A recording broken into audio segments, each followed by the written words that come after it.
हम सब ने अपने बचपन में किसी न किसी खिलौने को अपना सबसे अच्छा दोस्त जरूर माना है। एक ऐसा दोस्त जो हमेशा हर हाल में हमारे साथ रहता है। लेकिन सोचिए, अगर वही खिलौना, वही सबसे अच्छा दोस्त एक खौफनाक हकीकत बन जाए। 1918 में जापान के एक परिवार के साथ कुछ ऐसा ही हुआ, जिसने इस खूबसूरत सोच को हमेशा के लिए बदल कर रख दिया। और जो कहानी आज हम जानने वाले हैं, वो इसी बात का एक जीता जागता और हाँ, बहुत ही डरावना सबूत है। तो कहानी शुरू होती है जापान में साल 1918 में। कहानी है 17 साल के एकीची सुजुकी और उसकी छोटी बहन किकुको की। किकुको का चौथा जन्मदिन आने वाला था और उसका भाई एकीची उसे एक ऐसा तोहफा देना चाहता था जो उसकी बहन को हमेशा याद रहे। पर उस साल नन्ही किकुको ने एक जिद पकड़ ली थी। उसे अपने जन्मदिन पर एक सुंदर सी गुड़िया चाहिए थी, जिसे वो अपनी सबसे अच्छी दोस्त बना सके। अब देखिए, परिवार की माली हालत ऐसी बिल्कुल नहीं थी कि वो ये इच्छा पूरी कर पाते। पर इकीची अपनी बहन को उदास कैसे देख सकता था? तो बस उसने ठान लिया और अपनी बहन की खुशी के लिए पूरे 1 महीने तक छोटे-मोटे काम करके चुपके से पैसे जमा किए। जन्मदिन से ठीक पहले बाजार में एकीची की नज़र एक पारंपरिक जापानी गुड़िया पर पड़ी। वो बाकी गुड़ियों से एकदम अलग थी। उसने एक लाल रंग का किमोनो पहना हुआ था और उसके चेहरे पर एक अजीब सी शांति थी। लेकिन उसकी आंखें कुछ अलग ही थी, इतनी गहरी कि लगे मानो वो सिर्फ देख नहीं रही, बल्कि आपके आर पार देख सकती हो। एकीची को वो गुड़िया पहली नजर में ही पसंद आ गई और उसने उसे खरीद लिया। तोहफा देखकर किकुको की खुशी का तो कोई ठिकाना ही रहा। उसने उस गुड़िया को नाम दिया ओकीको, और बस वो उसकी परछाई बन गई। वो खाती, सोती, खेलती, हर वक्त ओकीको को अपने साथ ही रखती थी। लेकिन अफसोस, ये खुशी ज्यादा दिन टिक नहीं सकी। जन्मदिन के कुछ ही समय बाद किकुको को मलेरिया हो गया और उसकी मौत हो गई। अपनी आखिरी सांस तक उसने अपनी प्यारी दोस्त ओकीको गुड़िया को अपने सीने से कसकर लगा रखा था। परिवार ने फैसला किया कि वो किकुको की याद में उस गुड़िया को घर के हॉल में एक शेल्फ पर रखेंगे। पर उन्हें इस बात का जरा सा भी अंदाजा नहीं था कि उनकी बेटी की ये आखिरी निशानी उनकी जिंदगी का सबसे बड़ा खौफ बनने जा रही थी। और यहीं से कहानी में असली डर की शुरुआत हुई। कुछ ही दिन गुजरे थे कि घर में अजीब चीजें होने लगीं, जैसे रात के सन्नाटे में परिवार को किकुको की धीमी आवाजें और हंसने की फुसफुसाहट सुनाई देती।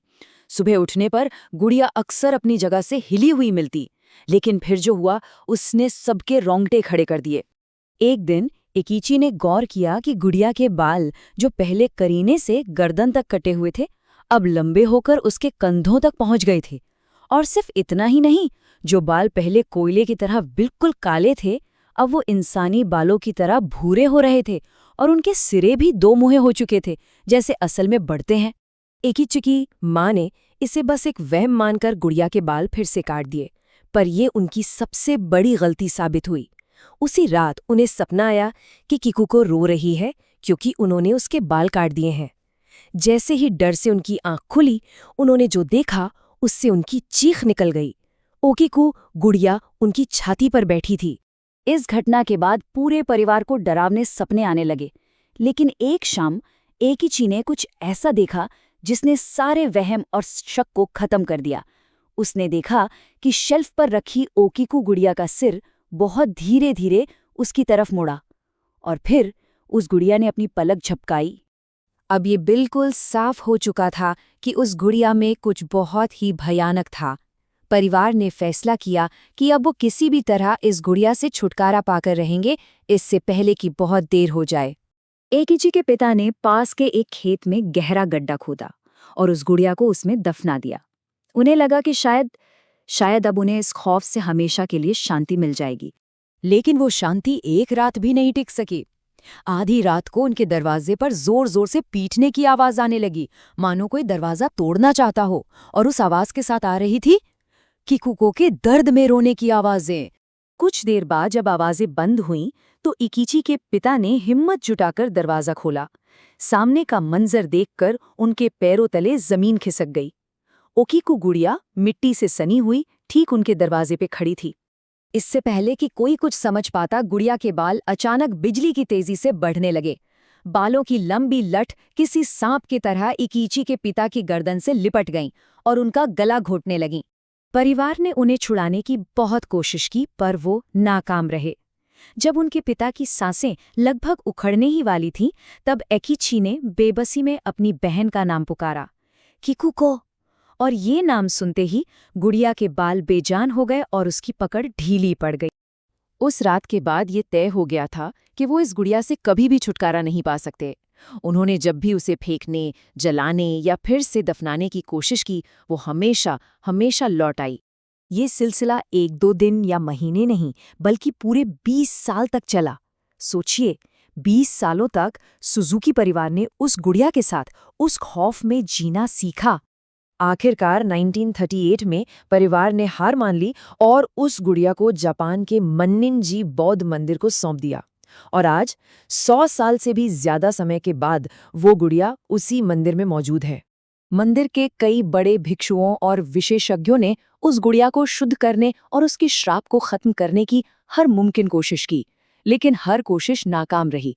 उस पर किसी भी पूजा या मंत्र का कभी कोई असर नहीं हुआ।